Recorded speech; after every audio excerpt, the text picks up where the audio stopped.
All the dignitaries, ladies and gentlemen, greetings of the day. It is my pleasure to introduce today's speaker, Professor Chandrabhas Narayana. Professor Chandrabhas Narayana is a prominent figure in the field of Raman spectroscopy with a background in condensed matter physics.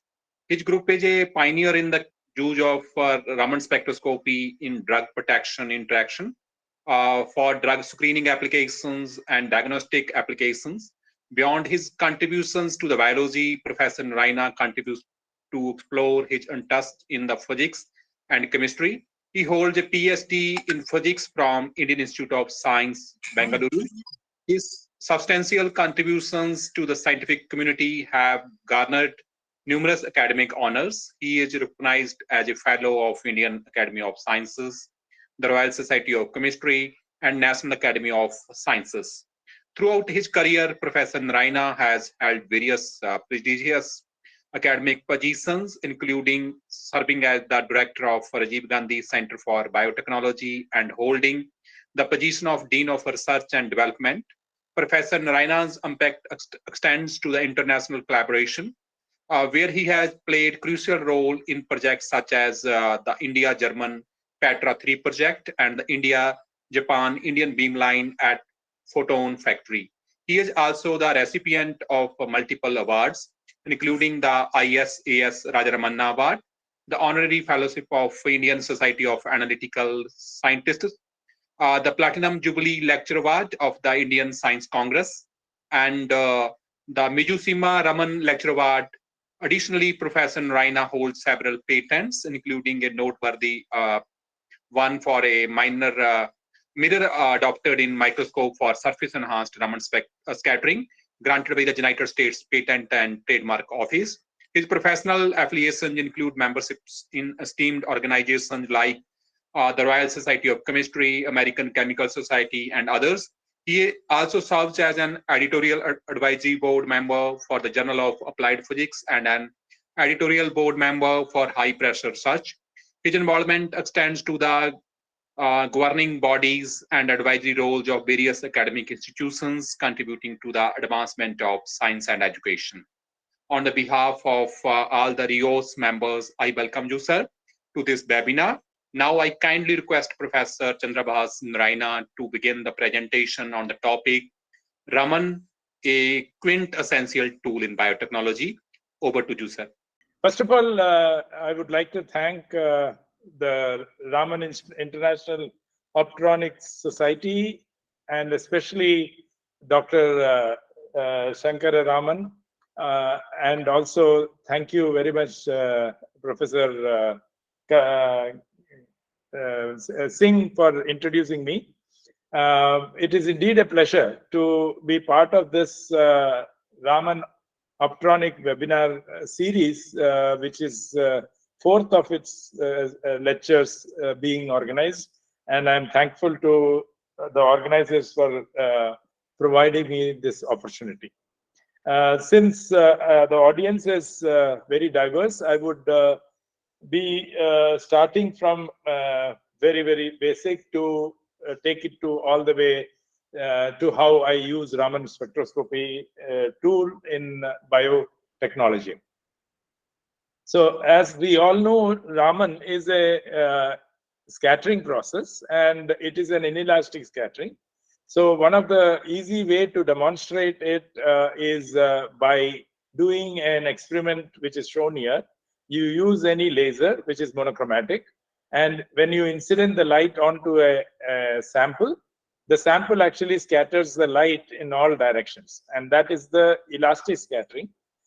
Do not get confused with the white light, because that is the intense scattering coming in all directions, which saturates your detector camera. So that's why it looks like white, but it is actually blue light.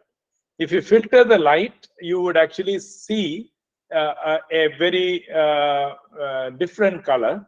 And this different color, shifted frequency, is the inelastic scattering. And this is what Raman discovered. And in this particular case, I have used a liquid called cyclohexane, which is a transparent liquid. And that liquid actually gives you this kind of spectrum.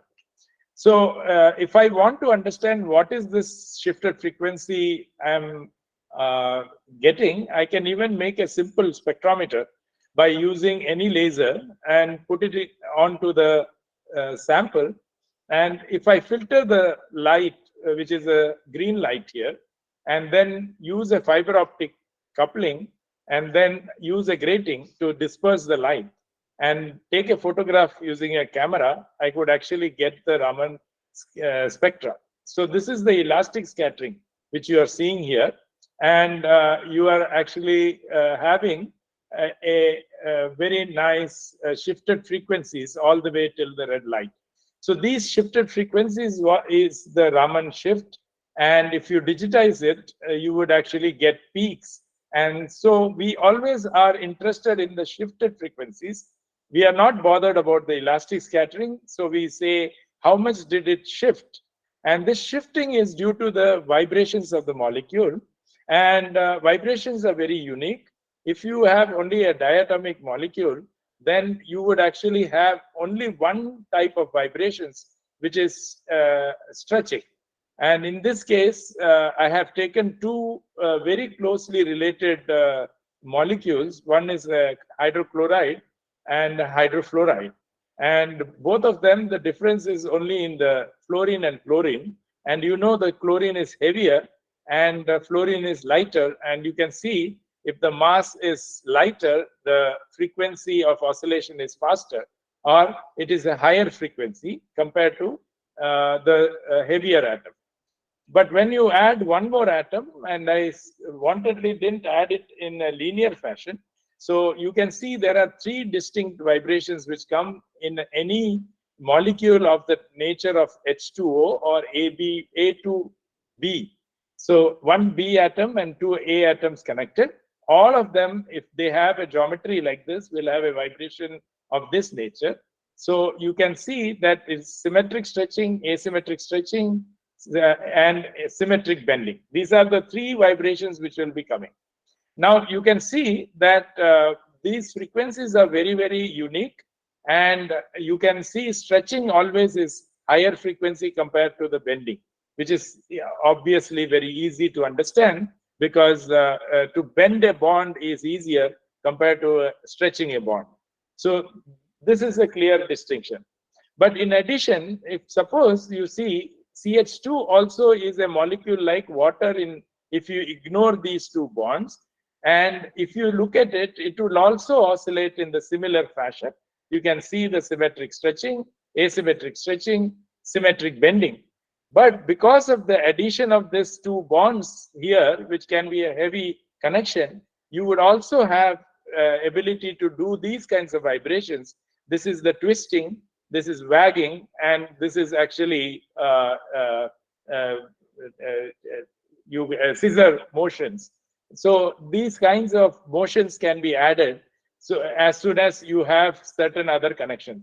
So the moment the environment around these molecules change, the frequencies also change, as well as the types of vibrations change. So in a sense, we can actually get a picture about vibrations from this spectra. Now, this is a typical Raman spectra of carbon tetrachloride, shown in blue and green.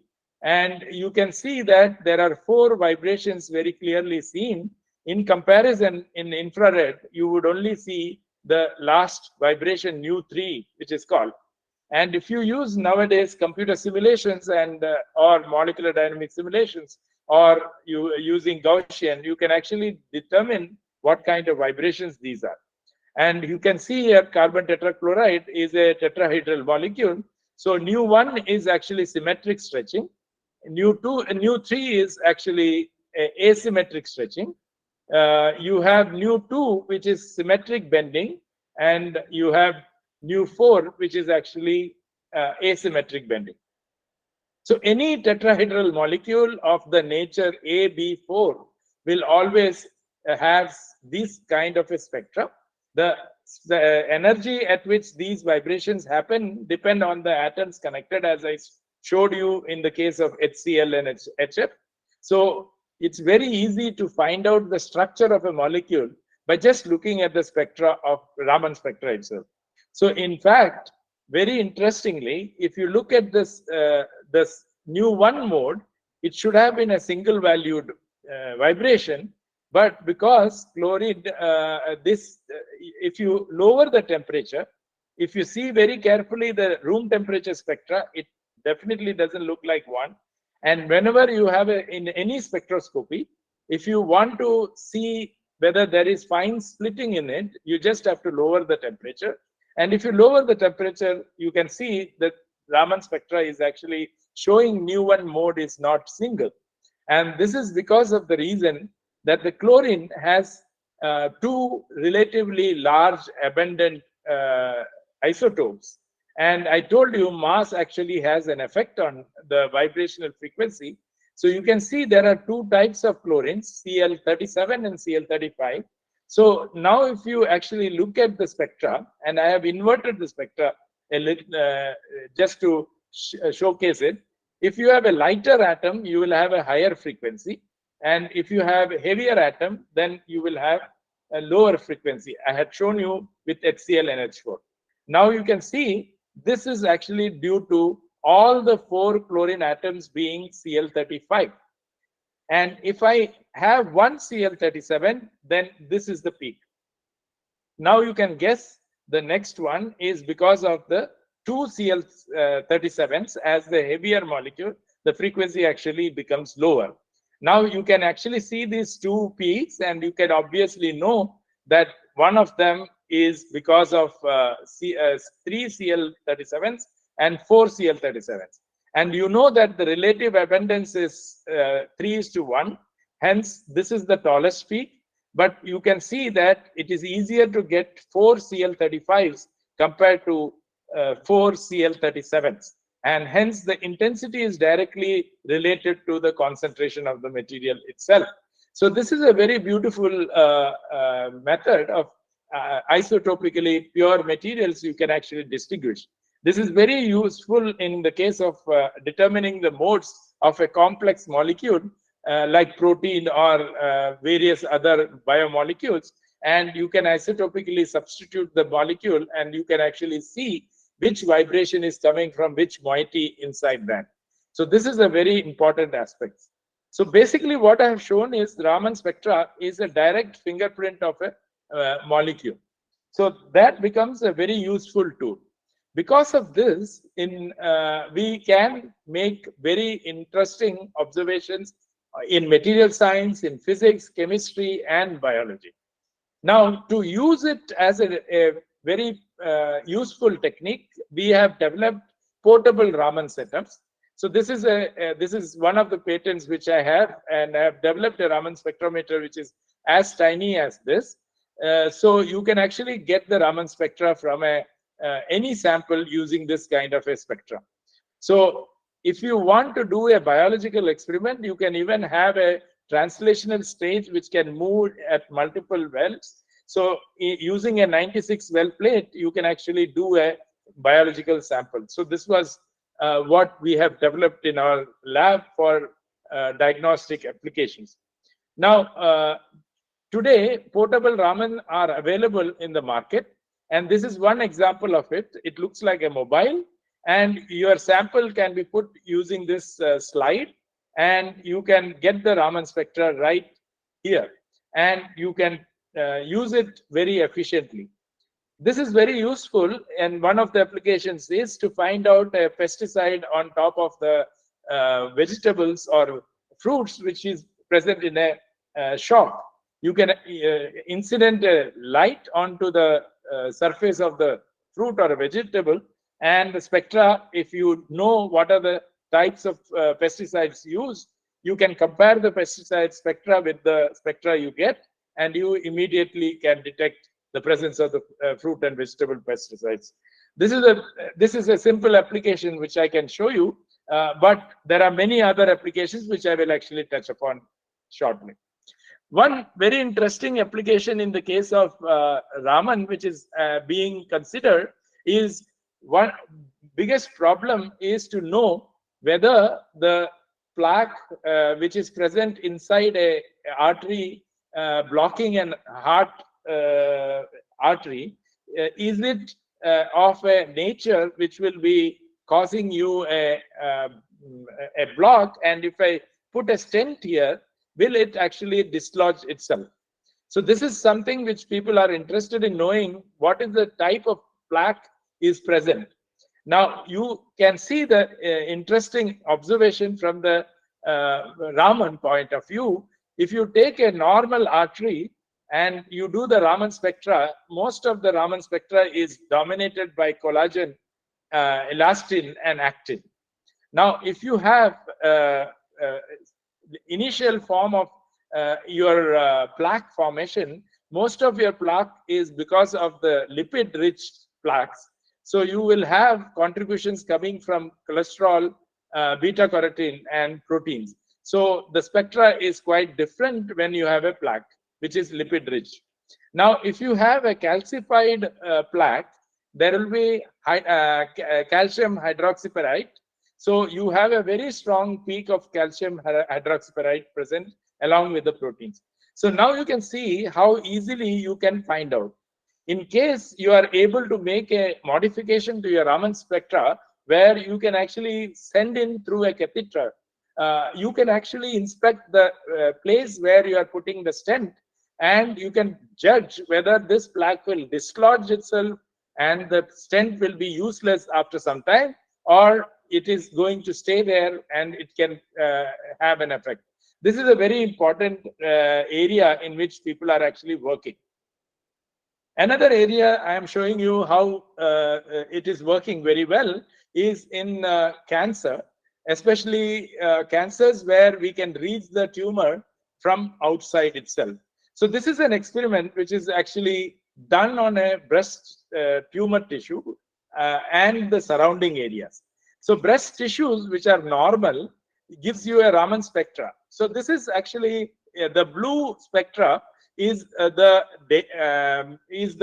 integrated data over many spectra, and your fit is actually the red line. And if you see, that means it is exactly matching all the normal tissue data. So you have accumulated the data in large quantities, and you can actually see that it is showing normal tissues.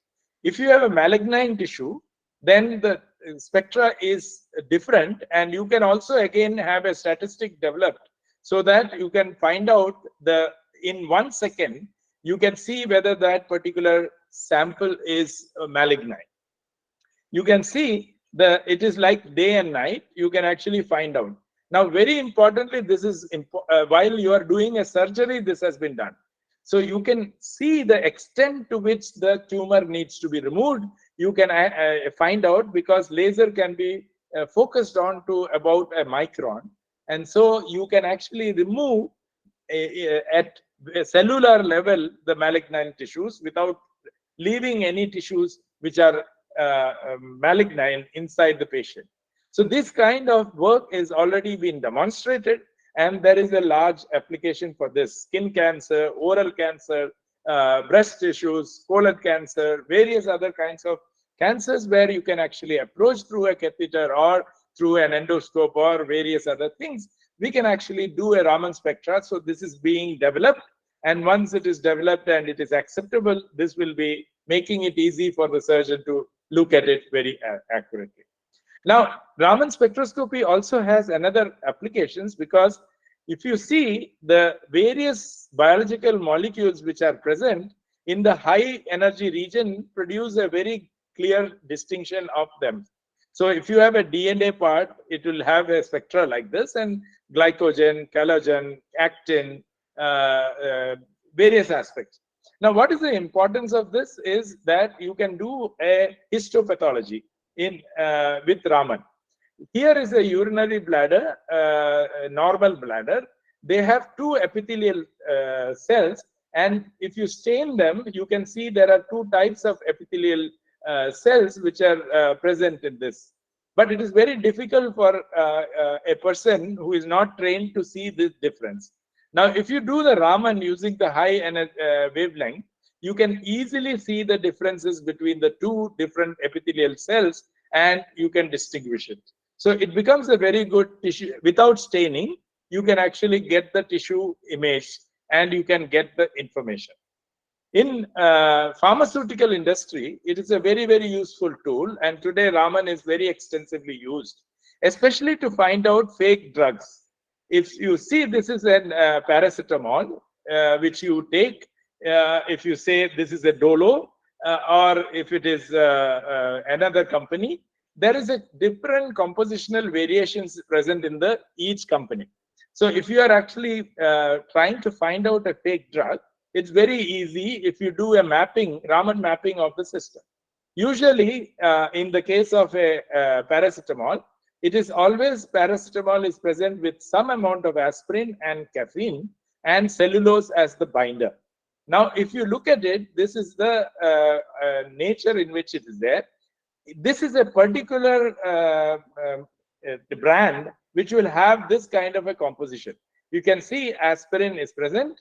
You have paracetamol green, blue is actually caffeine, and you can see yellow as cellulose. So if you keep on expanding this image, you can start seeing the different compositions.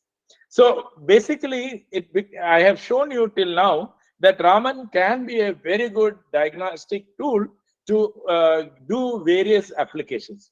Now I will come to the some of the examples of work which I do and how I target the spectroscopic tool where other probes of biology fail.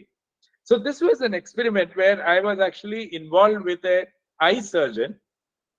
The eye surgeon is a cataract surgeon. He is Minu Mathan. He is from Trivandrum Chaitanya Eye Hospital. And my student who was doing a PhD, Saumik Siddhant at that time, and now he is an IIT Delhi faculty, and he's a chemistry professor there. We were working together, and the question which was being asked is that when you are having a matured cataract, so what happens is that the cataract is so dense that it is very difficult to actually see the lens capsule.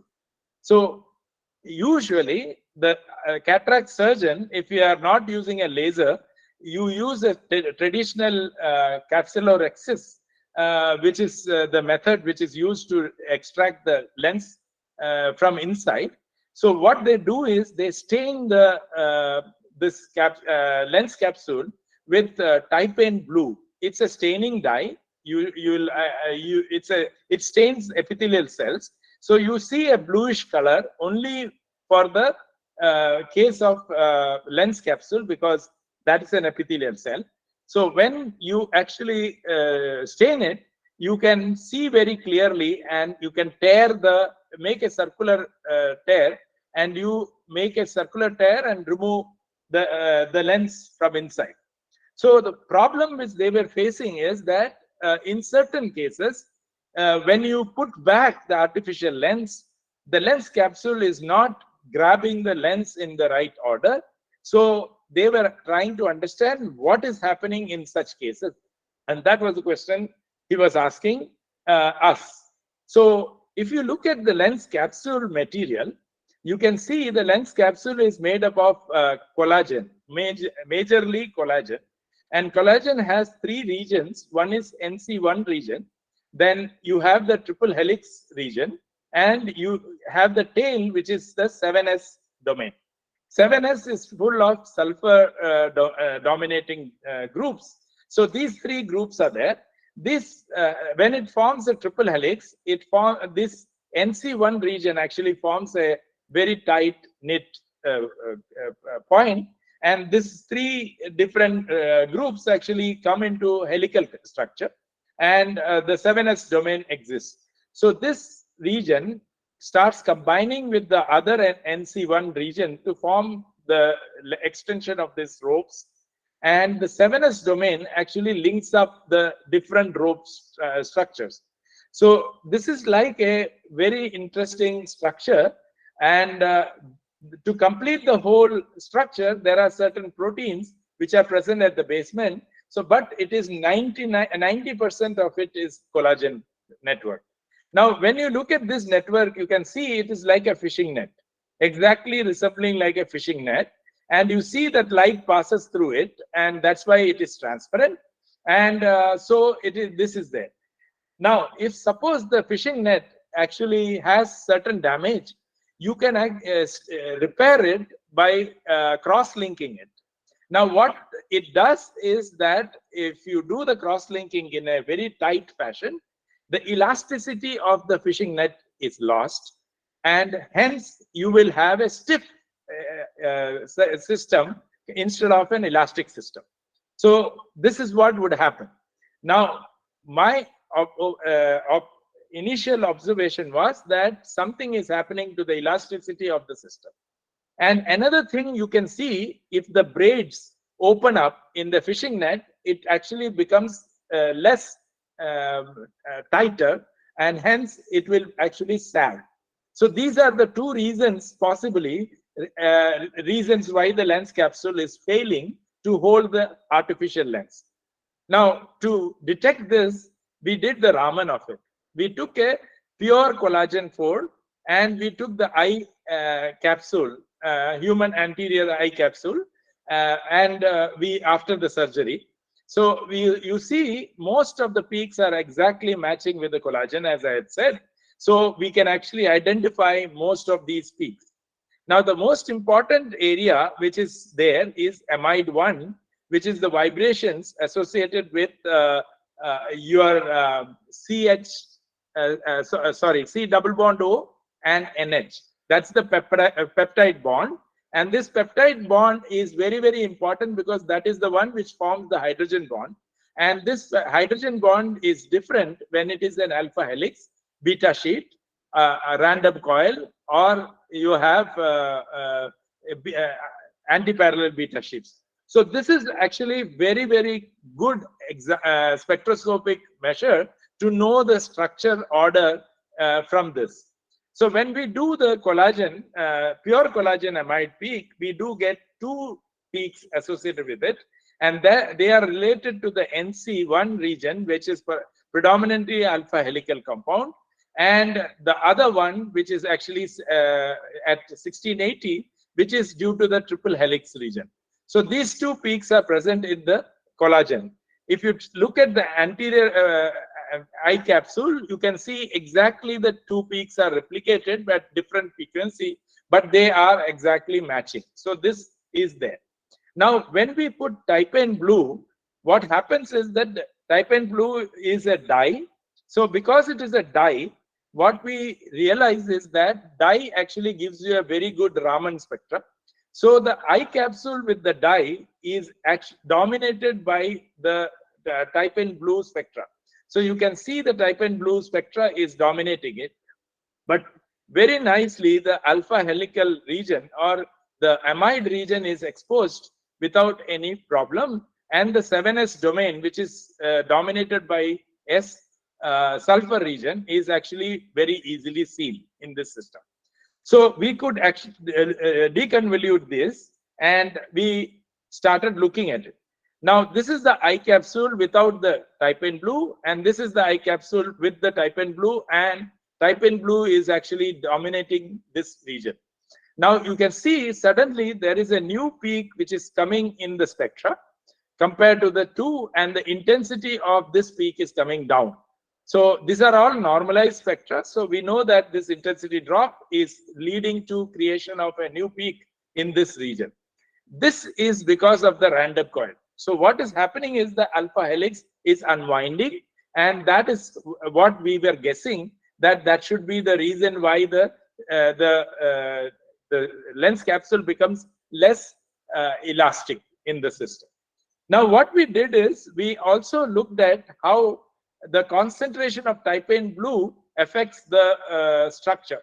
So when you actually have the Type-N blue concentration diluted, so this is how you will get exactly what is the concentration, you get it in the bottle, and you can dilute it further by multiple dilution. And you can see that as you go to higher dilution, the alpha helical content. So basically what we are looking at is how much the intensity of the alpha helix. And that peak at 1680 is the one we are actually monitoring. and that shows that it goes to the actual intensity, so there is no degradation. That means no change in the alpha helical content. But the concentration which the doctors use for the staining is 5-time dilution. So now what we found out is that indeed the dilution actually affects it. Now there is another additional component which comes in, that whenever we are doing a eye surgery, we use also white light. So the white light actually has an effect on the type blue, because this is an azo compound. It actually has oxidation, nascent oxygen creation possible, and that can actually cause the sulfur groups to be affected. Now, what happens is that you have taken two concentration. One concentration as is, that means 0.06% concentration, and that means from the bottle, and the 5-time dilution. And what we did is we put the light for a particular time. Now you see, as soon as the light is not there, both of them have no change in the alpha helical content. The moment you increase the light, time of exposure of the light, you can see that the higher concentration, there is more random coil formation in the system. And in the case of 5-time dilution, up to 10 seconds, there is no change. But as soon as you increase the time of exposure beyond 10 seconds, it actually starts to become less ordered. Now, another component is the sulfur is actually a group which can get affected by the type blue because of the light exposure. And so the stiffness actually can increase. That means randomly the sulfur can actually start connecting to itself, forming a random network in this. And for that, one of the cross-linking agent, which is known cross-linking agent, is glutaraldehyde. So if you put glutaraldehyde in the lens capsule, you can see this is a stress by strain ratio. So it becomes very, very stiff. Now here is the different times as normal lens capsule. This is an experiment done by another group. And you can see as you put the type blue alone, it is in this region. But as you increase the time of exposure of light, your stiffness starts increasing. So basically, that also suggests that there is some cross linkages happening because of the light and the type blue together. Now, what we wanted to understand is whether we can see it in Raman. So we did two experiments, one with the glutaraldehyde instead of light, instead of type blue, and we put light and the type blue. And you can see in both the cases, the sulfur group has formed disulfide. CS is forming COC bond, and CS 7s domain is actually increasing quite drastically. So basically what we saw is that there is a cross linkages evidence which is happening in these two systems. Now, what we understood from this experiment is that we can give the cataract surgeon how to be successful. So in a 5-times dilution, if the exposure time of the light is kept at 10 seconds, then you do not have any structural changes. That means the surgery will be successful. Now, when I gave this information to the doctor, he immediately said that why the success rate is higher. Because most of this surgery happens within 10 seconds, because the amount of time required for making a capsular excess is 10 seconds. If you are slow or you had a delay in that, that is when you take more time. And another thing is, as soon as the capsular excess is done, they wash off the excess type blue. So that means you are removing off all the type blue or diluting it extensively. Hence, you do not have any effect on the set. So this was appreciated extensively by the cataract surgeons. When they understood it, now the success rate can be 100% if you understand what this is. And they were all the cataract societies like American Cataract Society, European Cataract Society, and Indian Cataract Society has given awards to the doctor for giving this kind of an information to them. Next, when we are doing with proteins, we are having a problem with in Raman that the Raman is good if you have quite a lot of sample. So material science, we do not have to do anything. But in cases of biological sample, most of the times the concentration is below nanomolar or picomolar or something. So the protein spectra, if you want to actually see, you need to enhance. And that enhancement was discovered in 1974, but subsequently in the 1990s and in the time of 2000 is when it got crystallized that it requires metals, coinage metals like silver and gold, nanoparticles. If you have nanoparticles made, so you start seeing a very strong enhancement of Raman. So basically, you can make nanoparticles by many techniques, but most of the times when we are using gold or silver nanoparticles, we use citrate as the capping agent, and we can produce many different sizes of the nanoparticles. You can actually make it and you can use them. So what basically we do is we take the gold nanoparticle, we take the analyte in a ratio 1:10 roughly, and then you mix the ratio in a centrifuge. Then you mix it very well and then keep it for some time, and then you do a centrifuge to pelletize them, not pelletize, to concentrate at the bottom. And then on a hydrophobic slide, you can actually place these analytes on top, and you can use the micro Raman to study the proteins. Now, what is the advantage of SIRS is this. If you had a same molecule, if you had 10 to the power of 5 molecules, even at 400 seconds, the spectra would be looking like this. But when you have nanoparticles present, even one molecule at even in an integration time of 0.05 seconds, you can get a very beautiful spectra. This is called the surface enhanced Raman spectroscopy. So basically, I was talking about the protein conformational changes, and others can be determined if you know what is this amide 1 band. And this is the amide 1 vibrations which are there.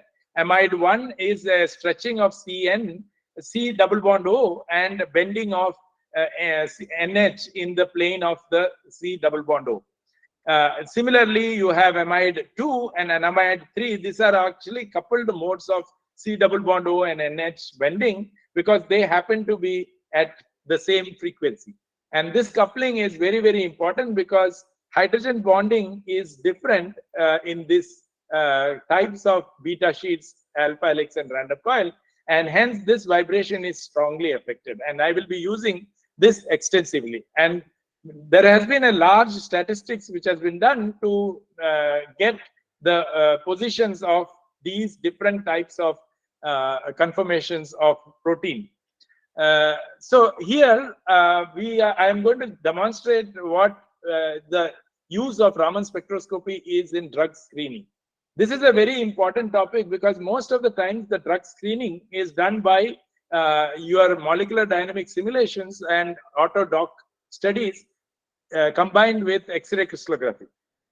But as we know, X-ray crystallography of proteins is a very tough job, and X-ray crystallography of proteins is not that easy because of the reason that if I tell you to make a periodic structure of a skipping rope has two ends which are very well solid, but the rope is actually not a solid.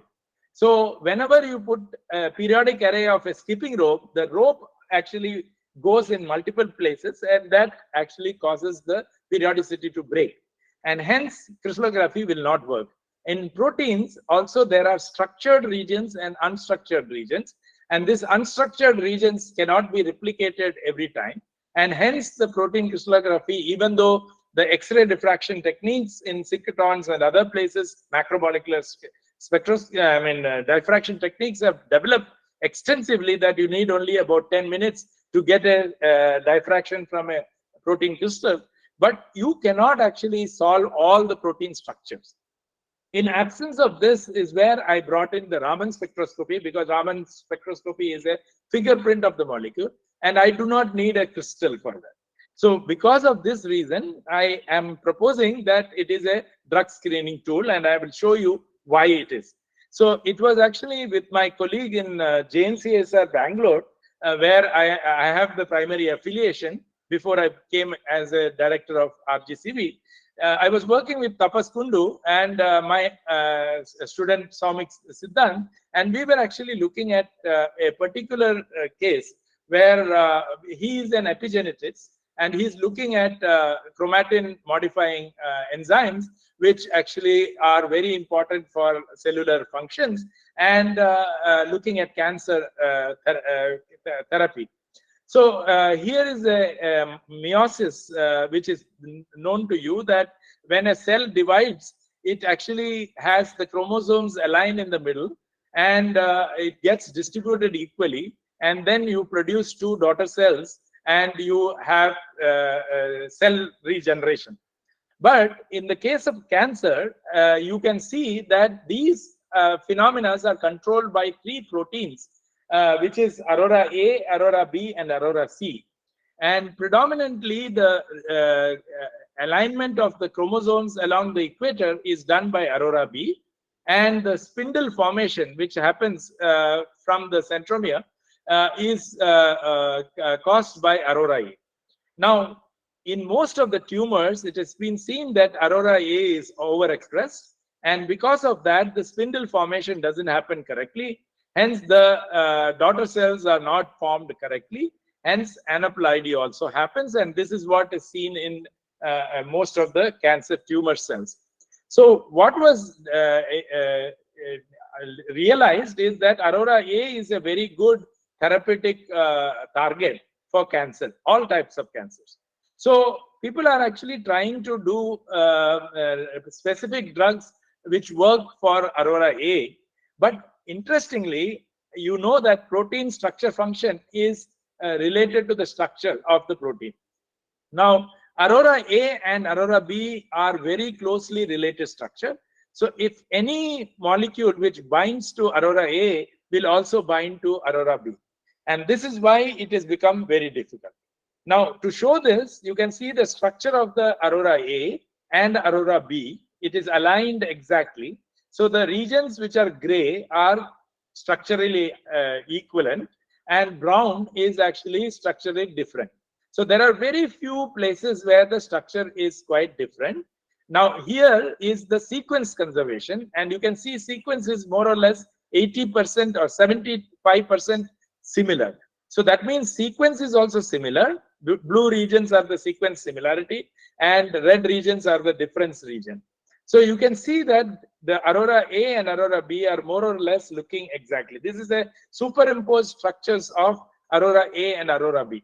So they look exactly identical. And the region where the catalytic important region is this one, where you have glycine-rich region, which binds to the ATP. And that is what is the one which actually works for spindle formation. So this is the region which is therapeutically important region, and we were looking at it. Now, when we do the Raman of this, you can see, because the structures are similar, the Raman spectra is more or less similar to each other. Aurora A and Aurora B spectra is very much similar. This is the different spectra. There are very few differences which are present in the system. So you can see that Raman is a very closely related to the structure of the protein itself.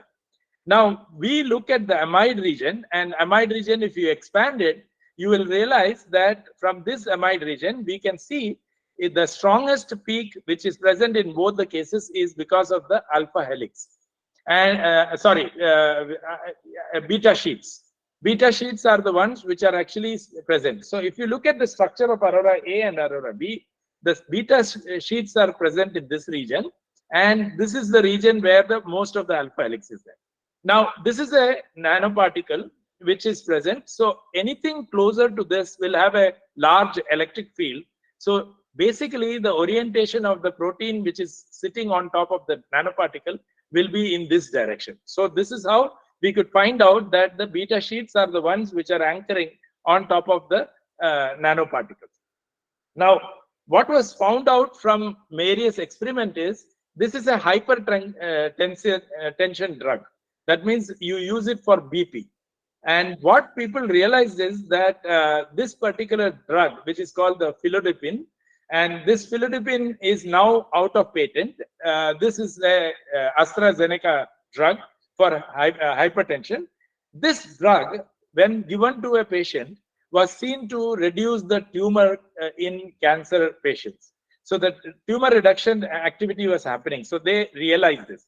So our group in Bangalore started looking at this, and they found that indeed this one is actually causing Aurora A inhibition of Aurora A. That means the Aurora A is, if it is overexpressed, it actually reduces its activity, and hence it can control the tumor formation and tumor reduction in the system. The only problem is that this is also a hypertension drug. So if a person is not hypertensive, his blood pressure will lower down. So this cannot be used for normally as a drug, but we wanted to understand what is it doing to Aurora A. So what we did in Raman is that we did the Raman of Aurora A with and without the drug. And what did we see? That in fact, in the amide region, we see that it was actually oriented along the beta sheets. Now, suddenly we see an increase in the amide 1 for the alpha helix. So basically, the alpha helix was very weak here. It suddenly went up in intensity, and the beta sheets went down in intensity. While if you look at the Aurora B, there is no change happening to the spectra at all with the drug molecule. So what did we realize is that indeed there is a change happening to the orientation of the molecule. So it sits without the philodipine, it sits in this fashion.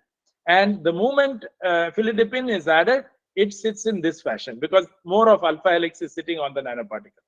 This is only possible because there is a binding site here on the surface, which is actually for the philodipine, which we have done docking studies. So we know that. So this is actually present here. Now what happens is that if you look at the molecule of the philodipine, there are two chlorine molecules, which is the hydrophobic region. So basically this forms the hydrophobic region, and the moment hydrophobic is formed, because the gold nanoparticle is in the hydrophilic solution, this gets shifted. And so this is the binding site we could see.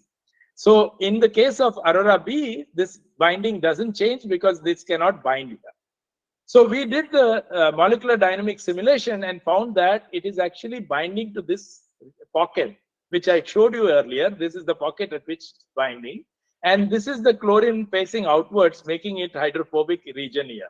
So it is actually attached to the tyrosine 212 and isoleucine 158 and phenylalanine 157.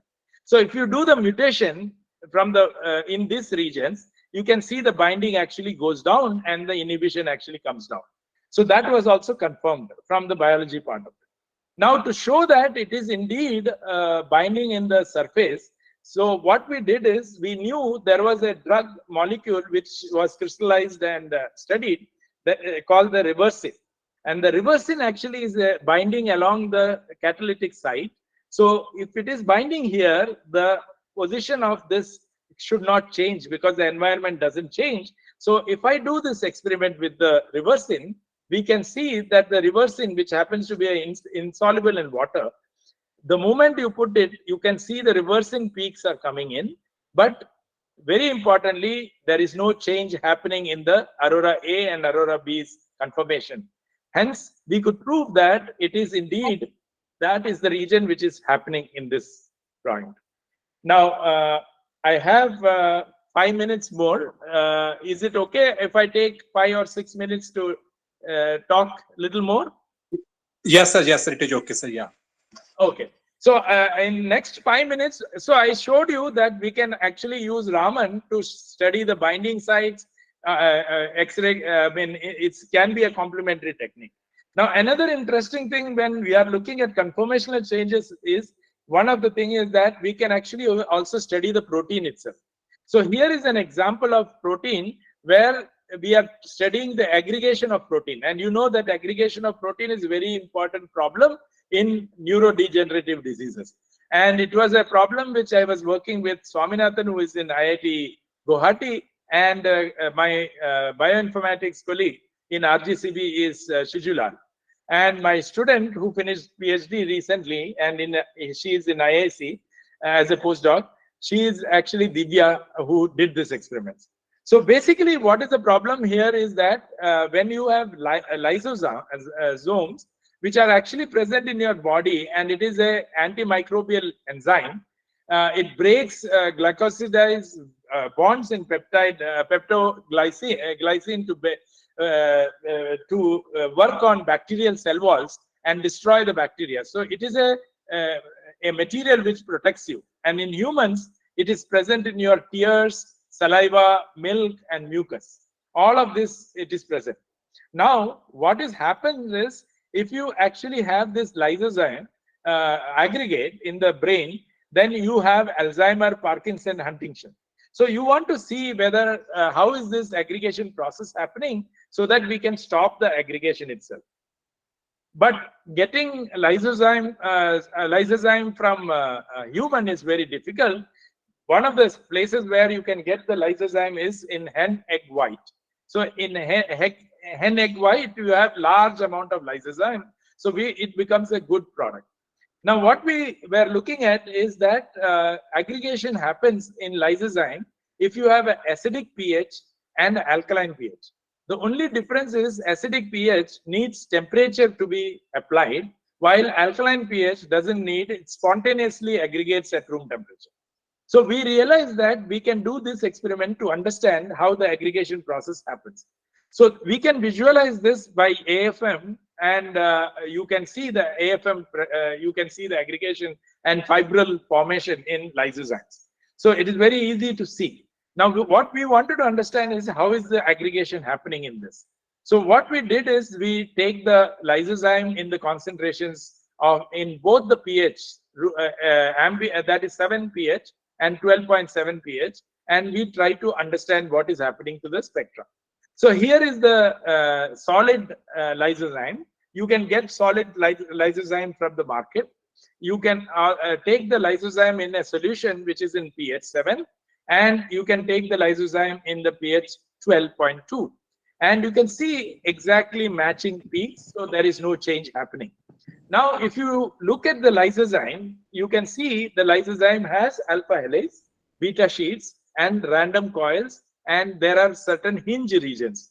And so you can see that these peaks are very much concentrated on these, and you can exactly pinpoint of these regions. Now, when you do a time evaluation of this over hours and hours, you can see suddenly that the alpha helix content is coming down and the beta sheet content is going up. You can see over 10 hours, which we showed the picture in the AFM, that you are having an aggregation happening. You have conversion of alpha helix to beta sheet strongly. So this is what is the very important aspect of it, and we wanted to understand what is happening. So at pH 7, you can see that absolutely no change happens to the spectra. So the content of the alpha helix and the beta sheet remain the same, while you can see in pH 12, it goes from 50% to 20%, the alpha helix 50% to 20%, while beta sheet goes from 23% to 45%. So basically, we can see the aggregation, and we can also do DLS, as well as we can do TEM on the same sample to find out indeed aggregation happened. Now we wanted to understand, so we understood that the aggregation is happening, and we can easily pinpoint what the aggregation is there. So one of the regions where the aggregation is happening is in the sulfur region. So what we looked at is that this is the disulfide bond region. This is the 515 region, which is actually the disulfide bond. And you can see at pH 7, there is no change happening to the disulfide. But in the pH 12.2, you can see the disulfide is actually reducing. So basically what is happening is the disulfide bond is breaking. So that is what is seen. So what we did is molecular dynamic simulations, and we found that there are cysteine groups, 4 of them. And these 4 cysteines are where the disulfide is there. If you break this, this opens up the protein, and once it opens up, it will find another, if the pH is correct, it will find another protein molecule and aggregate itself. If it is in 7 pH, it won't aggregate. So this is what we wanted to confirm. So we did the experiment. So in molecular dynamic simulations, you can't break bonds. So we actually break it physically. You can see at 7 pH, there is no change in the structure. But you can see as you use 12.5 pH, as you increase the time, you can see there is alpha helix getting converted into random point. Now, what we wanted to understand is if the sulfur bonds are broken, then what do we do is we physically bring two molecules for pH 7 and pH 12.5.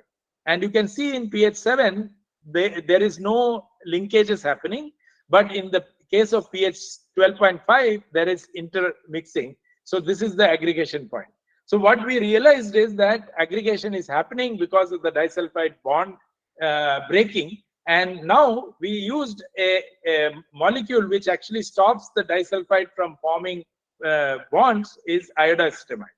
Iodoacetamide is an oxidizing agent, so it actually causes inter-disulfide bond importance.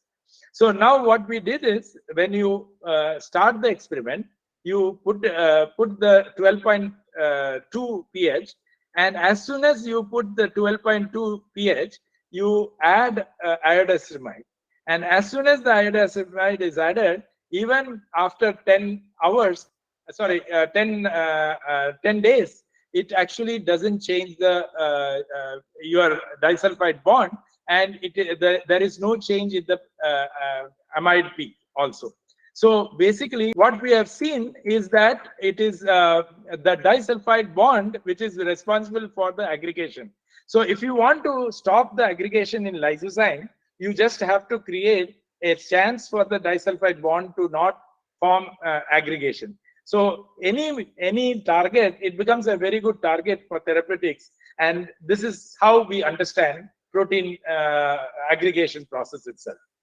I would like to thank my students who are both in Bangalore, in JNCSR, and in RGCB, who are responsible for all of these experiments. And I would like to thank all of you for patient hearing. Thank you for your attention.